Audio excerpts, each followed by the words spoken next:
The next game we've got Georgia versus Florida in the world's largest outdoor cocktail party. This game is always entertaining.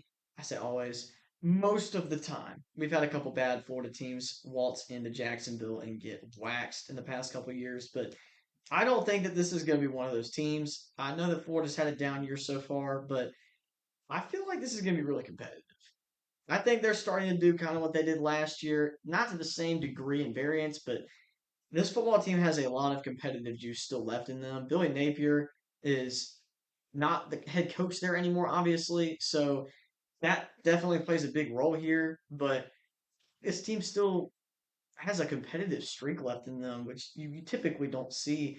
So I expect a pretty solid performance from DJ Lagway and company here. I think that they're going to lean on Jaden Ball in the run game. Georgia's defense is as susceptible as they have ever been, and I think Florida's going to take advantage of that. I think we see some points in this game, probably more than we're used to seeing in this game overall from both teams. The games where we've seen a lot of points have typically been blowouts, but last year, from for those of you who remember, DJ Lagway played really well early in this game and took the lead and got hurt. Did not return to this game, and Florida puts in a complete no-name QB, and they just sell. It went all downhill from there. They didn't have a chance with this new quarterback. I can't even remember what his name was. I don't even think he's on the team anymore. But DJ Lagway is healthy right now, as far as we know. If he can stay healthy in this game, he gives them a chance to win. I mean, Georgia's been skating by in some of these games. Ole Miss, Tennessee, they did lose to Alabama, but they also could have won that game. So we're looking at a Georgia team with a very slim margin for error. I think that if Georgia can keep the offense rolling like they have been the past couple of weeks, they'll win this football game. I have them winning 35-27 off of a Gunnar Stockton masterclass once again, but I think he's going to have to present a really strong run game in this game. I don't think he's going to be able to have everything he wants through the air. He's going to have to show his dual threat side a lot in this game. I think we're going to see a different looking Florida team in this game after firing Billy Napier. We've seen this happen with a few other teams, fire their coach, and then come out and play pretty well. I think we see that here, but it's not going to be enough to beat Georgia. Georgia has shown that they are very good in close competitive games, and I think that will prevail again here. I have them hanging on to win this one 31-28 against Florida, but a very good competitive game.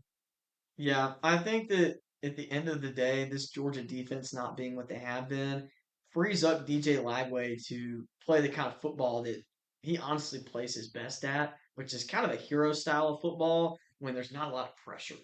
When he can kind of just let it all out on the field and play to his fullest extent with protection, that is, from the offensive line, he plays like a madman. Like when he played against Ole Miss, I mean, we've been getting pressure on quarterbacks all season and had not had an issue with that. We got pressure on him a lot less than we typically would, but even when we did, we didn't bring him down, and that killed us. I watching the state game this year, I felt the same way. Y'all's pass rush isn't great, but when y'all did get home, y'all couldn't bring him down. And when he starts to pull off some of those plays on third down and even fourth down where he's dead to rights and he somehow gets away, either runs for a first down or completes a 25-yard pass down the sideline to a guy who's just sitting in a zone flat where there's nobody there, that's demoralizing. And this Georgia defense has so many holes and negative pass rush. They're one of the lowest pressure generating teams in the whole country. That is probably where the key to the game is for Florida.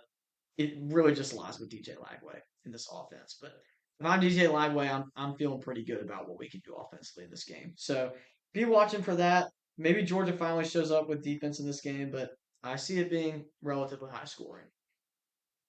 I think Florida has a chance as long as the five interception Lagway is not out there.